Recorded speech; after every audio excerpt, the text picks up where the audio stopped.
Hey Transformers fans, today we're going to be taking a look at my vintage G1 Pepsi Optimus Prime. So stick around for more.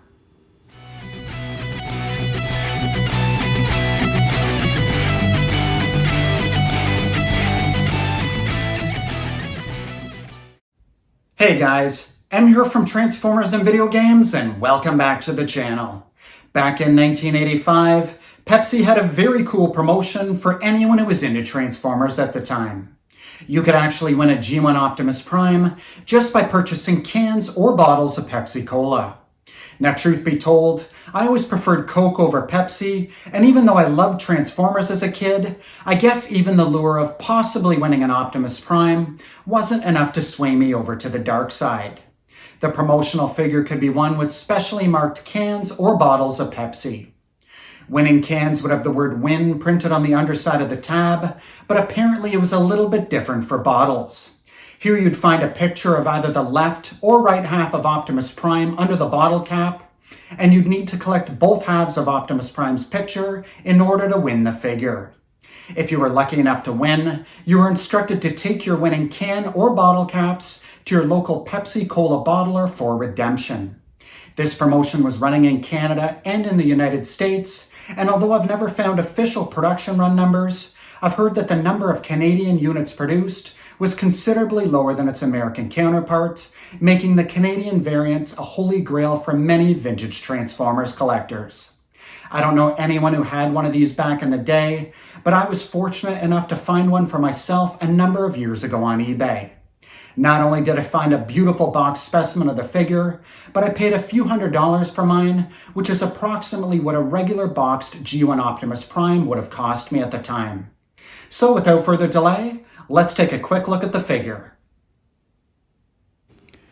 Here's a look at the front side of the box. The packaging is no different than any other Canadian G1 Optimus Prime. Any of the American versions that I've seen in pictures online have a small label in the upper right corner of the box that says, "Look inside for your Pepsi stickers to put on Optimus Prime." For anyone who isn't familiar with how to spot a Canadian Optimus Prime box versus other multilingual packaging, it's actually quite easy.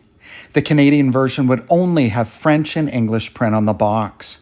One reason why I appreciate Canadian G1 Transformers, other than the fact that I'm Canadian myself, is the fact that Hasbro actually came up with a French name for each figure, in addition to the English name that we're all familiar with.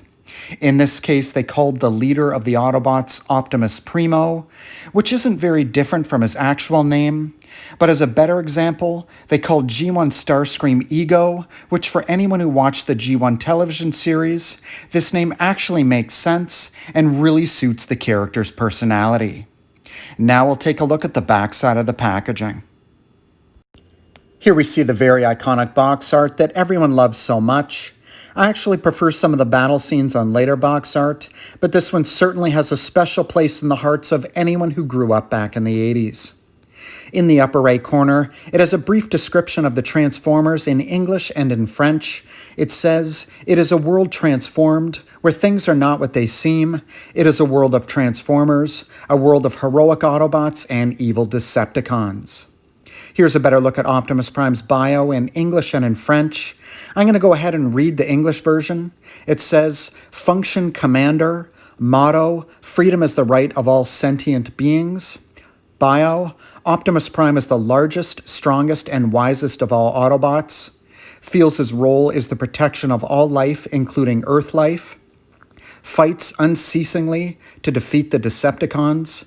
Splits into 3 autonomous modules. Number 1, Optimus Prime. The brain center known as the Commander. Number 2, Roller, the Autobot Scout. A spy who operates up to 1,200 miles away. And number 3, Autobot Headquarters, the combat deck equipped with a versatile mechanic artillery robot. Injury to one module is felt by the other 2. Optimus Prime was worth 4 robot points, which at the time could have been used to purchase a number of interesting mail-away Transformers, including Reflector, the Omnibots, and the Time Warrior Autobot wristwatch. I'm not going to bother showing the underside of the packaging, but it tells you the contents of the box. For anyone who's interested, please feel free to pause the video right here and check it out for yourself. Okay, so here we are with the figure outside of the box.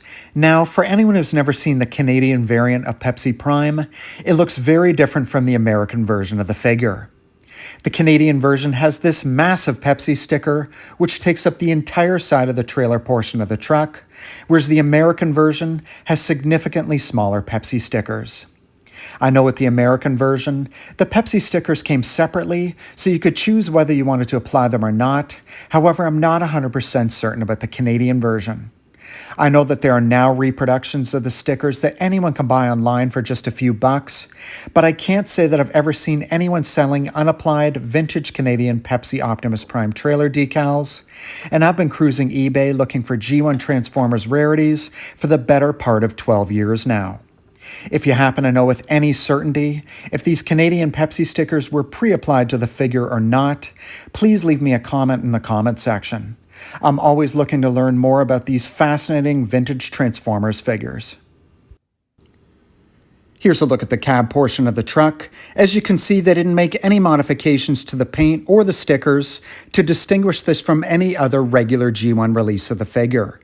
There was a more recent and very different version of Pepsi Convoy, as he's known in Japan, produced in 2005, and a similar one released in America in 2007. I don't have either of these versions of the figure, however, I do know that the trailer is a completely unique, open concept design, where it can actually fit what appears to be a 2-liter bottle of Pepsi on the upper portion of the flatbed trailer. What's interesting about those versions of the figure is that they actually repainted the cab portion, giving it a much more Pepsi logo-inspired theme, and Optimus Prime even has Pepsi logos on the sides of his helmet, as well as on his left shoulder. In the interest of time, I didn't show the transformation from truck to robot and battle station mode on camera, and to be honest with you, I'm really glad that I didn't. The figure was so ridiculously tight that there were moments that I thought I was actually going to break it. This was just the second time I've ever transformed the figure, the first time being when I first bought it, and understandably wanted to inspect it closely to make sure that nothing was broken.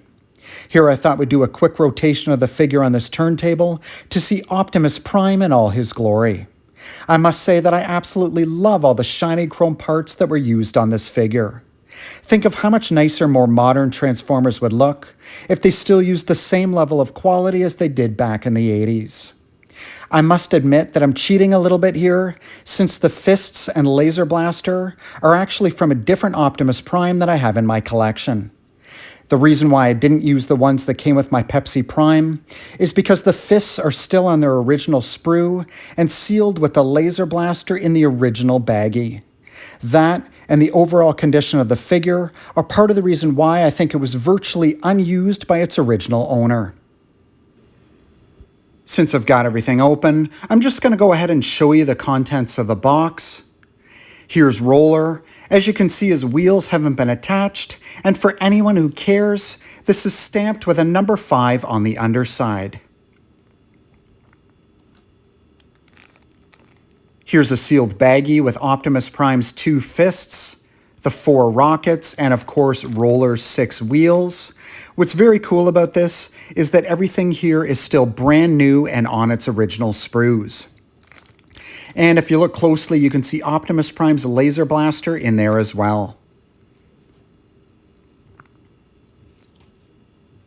This is the mini instruction sheet that came with every vintage Optimus Prime that tells you how to remove the tractor trailer from the styrofoam tray.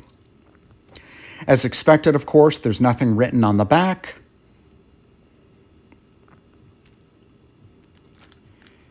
Here's the G1 figure catalog that most of us spent hours browsing through back in the day.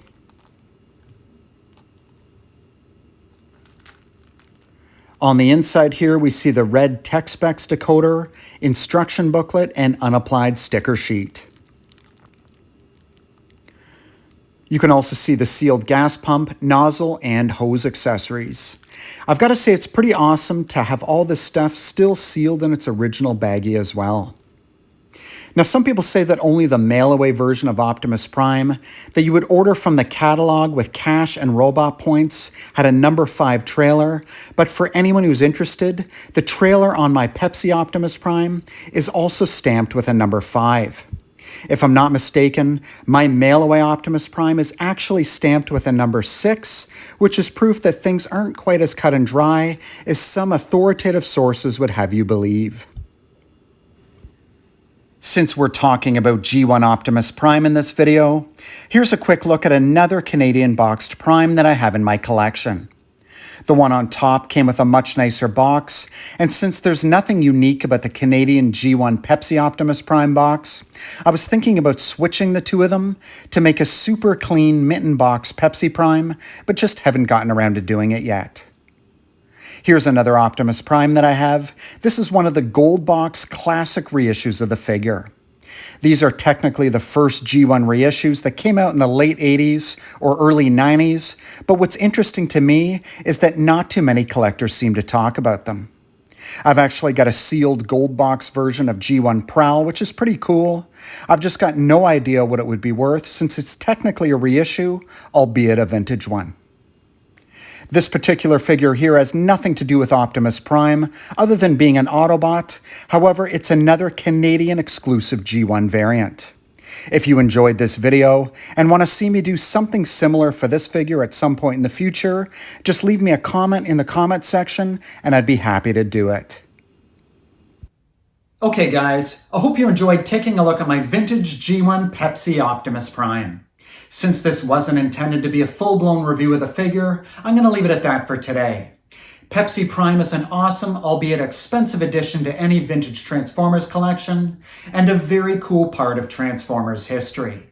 I know this never would have happened, but I can only imagine how cool it would have been if Coke had been running a promotion at the same time where you could have won a Coca-Cola version of G1 Megatron. Now that definitely would have been a contest that I would have gotten behind. Thanks again for watching, everyone. Take care.